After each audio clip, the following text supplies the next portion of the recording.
Hello hello, on se retrouve aujourd'hui dans une vidéo friandises maison au déshydrateur alimentaire.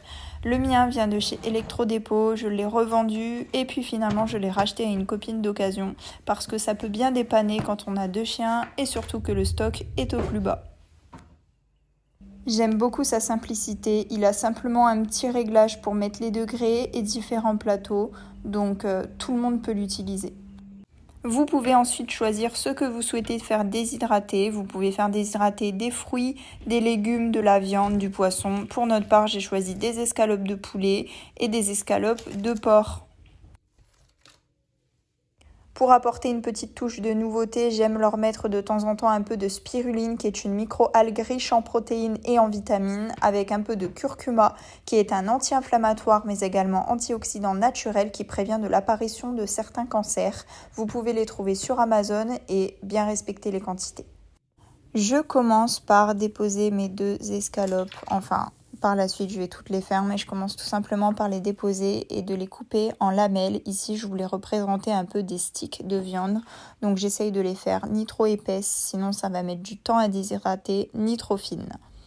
Une fois coupées, je me retrouve avec mon plateau rempli de petites tranches que je vais venir installer tout simplement sur mon déshydrateur. J'essaye toujours de laisser de l'air entre les lamelles de façon à ce que l'air puisse bien passer justement et déshydrater ainsi un peu plus facilement les lamelles.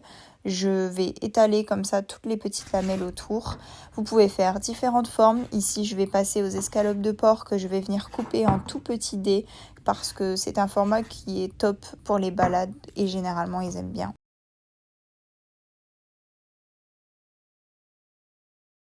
Bien évidemment, les maîtres d'œuvre veillent à l'ouvrage. Pour la suite, c'est relativement simple, il vous suffit de prendre 2 récipients, je dépose ici une cuillère de spiruline, une cuillère de curcuma et je vais venir rouler une à une mes petites friandises pour ensuite bien les répartir tout en laissant passer l'air dans le déshydrateur. Ça va permettre ainsi une bonne circulation et les déshydrater un petit peu plus vite, surtout pour les viandes grasses. Ça va ensuite partir du coup au déshydrateur. Ce que j'aime bien faire, c'est le lancer le soir, comme ça le lendemain matin c'est prêt. Les différents modes de cuisson, de temps de déshydratation sont indiqués sur les manuels. Pour notre part, plus la viande est grasse, plus il va mettre du temps. Généralement, je le laisse entre 8 et 10 heures. Petite astuce également, si comme nous vous êtes en appartement, placez-le à proximité d'une fenêtre parce que niveau odeur ça peut vite sentir, surtout si vous faites déshydrater du poisson, c'est encore pire que la viande, je vous assure. On se retrouve le lendemain, je me munis de ma boîte. C'est important d'avoir une boîte avec un couvercle ou très bien fermé hermétiquement pour la conservation. Comme ce sont des friandises faites maison, elles se conservent moins longtemps que celles du commerce.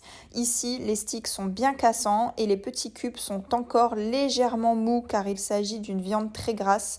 Je devrais donc leur donner en priorité les petits dés.